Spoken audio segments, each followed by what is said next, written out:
Hello दोस्तों, अब मैं आपको माइटोकॉन्ड्रिया के बारे में कुछ ज़रूरी जानकारी देता हूँ। सॉरी। तो माइटोकॉन्ड्रिया की जो खोज की थी वो सर्वप्रथम अल्टमान नामक वैज्ञानिक ने की थी। ठीक है। और इसको जो नाम दिया था माइटोकॉन्ड्रिया वो सी बेंडर नामक वैज्ञानिक ने दिया था लगभग 1897 में। ठीक है। इसका नामकरण हो गया, इसकी खोज हो गई। अब देखिए, अब माइटोकॉन्ड्रिया के बारे में कुछ जानते हैं। माइटोकॉन्ड्रिया की संरचना कुछ इस प्रकार होती है, जिसमें ये क्रिस्टी है, ये बाह्य झिल्ली है जिसको आउटर मेंबर के नाम से जानते हैं, ये अंतर झिल्ली है जिसको इनर मेंबर के नाम से जानते हैं। ये जो छोटी छोटी गोलाकार संरचनाएं हैं इनको राइबोसोम के नाम से जानते हैं। और ये बीच में जो मैट्रिक्स भरा हुआ होता है एक माइटोकॉन्ड्रियल पदार्थ जिसको मैट्रिक्स के नाम से जानते हैं। माइटोकॉन्ड्रिया है जो कोशिका में एटीपी का उत्पादन करता है, और एटीपी का उत्पादन करता है तो इसलिए इसको कोशिका का पावर हाउस कहते हैं। सॉरी, क्या कहते हैं? कोशिका का पावर हाउस कहते हैं, क्योंकि जो एटीपी है जो ऊर्जा के रूप में काम करता है।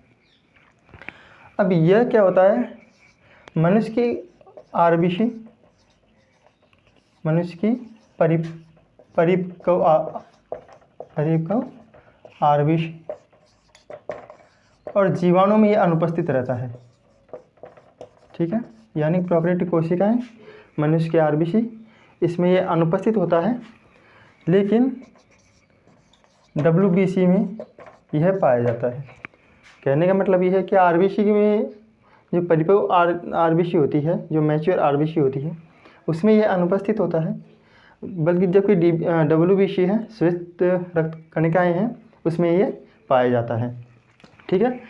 और अलग अलग कोशिकाओं में जो माइटोकॉन्ड्रिया होते हैं इनकी संख्या भिन्न भिन्न प्रकार की होती है।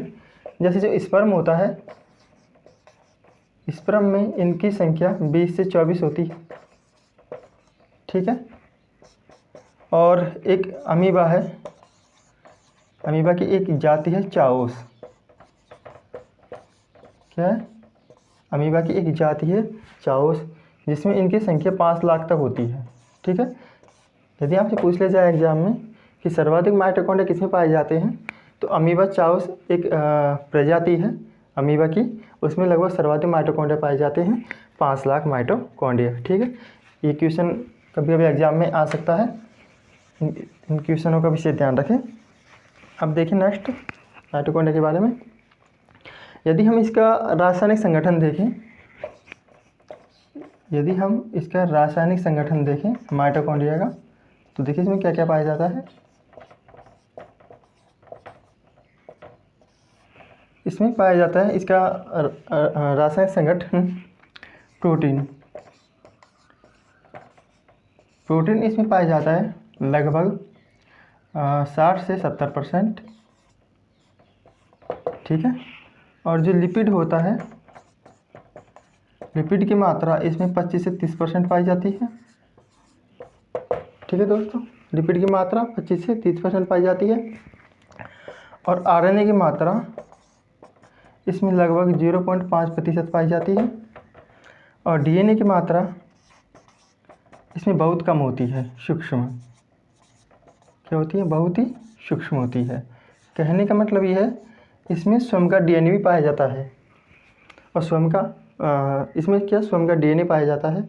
कोशिका के जो जितने भी अंग हैं उनमें से माइटोकॉन्ड्रिया और क्लोरोप्लास्ट दो ऐसे कोशिकांग होते हैं जिनके स्वयं के डीएनए होते हैं, और वो भी बहुत सूक्ष्म होते हैं। बाकी किसी भी कोशिकांग जैसे गाल्जिका है और अंतःप्रदेवी जालिका, राइबोसोम और जैसे और भी लाइसोसोम, इनमें किसी कोशिकांग का भी स्वयं का डीएनए नहीं पाया जाता, सिवाय 2 कोशिकांगों को छोड़कर।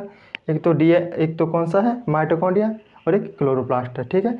तो हम माइटोकॉन्ड्रिया के बारे में पढ़ रहे हैं, तो माइटोकॉन्ड्रिया के बारे में जानकारी लेंगे कि इसमें जो इसका जो डीएनए होता है वो स्वयं का भी डीएनए होता है। ठीक है, जिसको माइटोकॉन्ड्रियल डीएनए के नाम से जानते हैं, वो मैं अभी आपको बताता हूँ।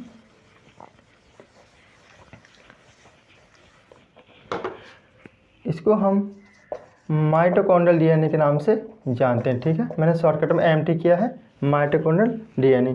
यदि माइटोकॉन्ड्रियल डीएनए के बारे में हम जानकारी लेंगे तो जो माइटोकॉन्ड्रिया का जो डीएनए होता है जो गोलाकार होता है, यानी कि बैक्टीरिया के समान, जो बैक्टीरिया के जो गोलाकार होता है, जो जीवाणु का जो डीएनए होता है, कहने का मतलब ये है जीवाणु के डीएनए के समान इसका स्वयं का डीएनए होता है। ठीक है, समान स्वयं का क्या होता है, डीएनए होता है। ठीक है, डीएनए होता है, कहने का मतलब ये है इसका स्वयं का क्या होता है, डीएनए होता है। और उसकी जो उसका जो आकार होता है लगभग 5 माइक्रोन का होता है। इसका जो आकार होता है माइटोकॉन्ड्रियल डीएनए का, उसका जो आकार होता है लगभग 5 माइक्रोन का होता है। ठीक है, और यदि हम माइटोकॉन्ड्रियल डीएनए की बात करें, जो केंद्रक का जो डीएनए होता है यह उससे भिन्न होता है। जो केंद्रक में जो डीएनए पाया जाता है कोशिका के केंद्रक में, उसके डीएनए से यह जो माइटोकॉन्ड्रियल डीएनए होता है यह भिन्न होता है, क्योंकि जो माइटोकॉन्ड्रियल जो डीएनए होता है वह क्या होता है, इसमें ग्वानिन, ठीक है, और साइटोसिन, ग्वानिन और साइटोसिन की मात्रा इसमें अत्यधिक पाई जाती है।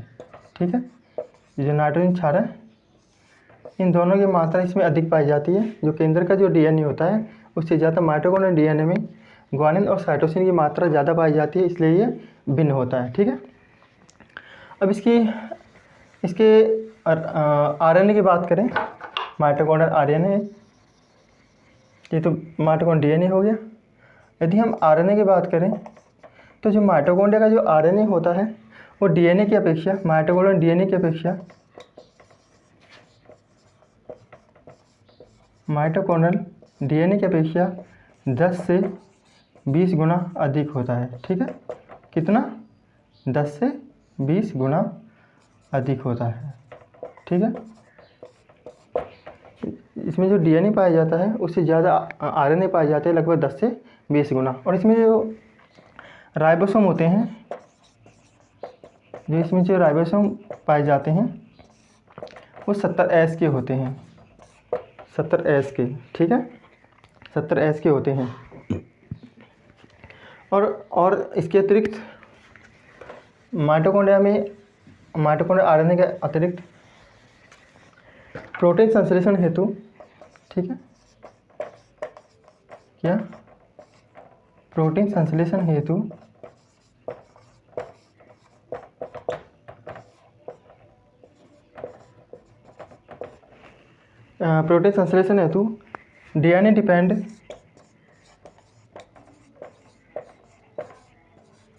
DNA dependent RNA polymerase enzyme ही पाए जाते हैं। ठीक है, कहने का मतलब ये है इसमें पॉलीमरेज एंजाइम ही पाए जाते हैं, डीएनए पॉलीमरेज एंजाइम इसमें पाए जाते हैं प्रोटीन के संश्लेषण के हेतु। ठीक है, और यदि हम इसके बारे में कुछ और देखें तो हम जानते हैं कि माइटोकॉन्ड्रिया कोशिका का पावर हाउस होता है और ग्लूकोज के ऑक्सीकरण से CO2 H2O बनते हैं तथा ऊर्जा मुक्त होती है।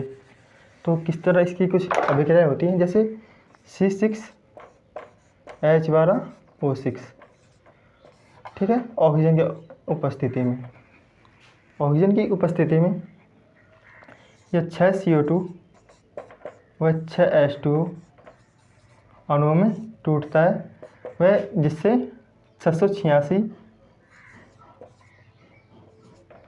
किलो कैलोरी ऊर्जा मुक्त होती है। ठीक है, कितनी, 686 किलो कैलोरी ऊर्जा मुक्त होती है।